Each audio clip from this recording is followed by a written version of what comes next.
Warga Kota Palembang sudah mulai melakukan pembayaran zakat fitrah. Salah satu unit pengumpulan zakat ada di Masjid Agung SMB 1 Jayawikramo Palembang, yang menerima zakat fitrah sudah sejak awal Ramadan. Panitia hanya menerima zakat fitrah dalam bentuk beras seberat 3 kg per orang. Bila tak membawa beras, panitia menyediakan beras di tempat yang dapat dibeli dan langsung dibayarkan sebagai zakat fitrah.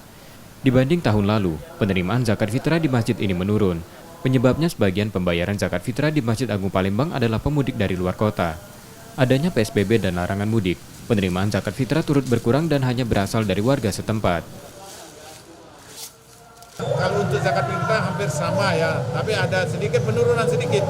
Karena di Masjid Agung ini sering datang ya, orang-orang mau berzakat fitrah, orang yang datangnya mudik.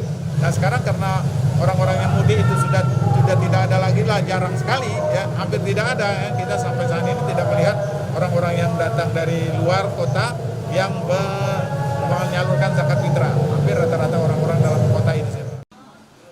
Panitia sudah menerima sedikitnya 1 ton beras. Untuk mencegah kerumunan, beras langsung disalurkan pada penerima zakat yang berhak. Rizky Nurmizan, Kompas TV, Palembang.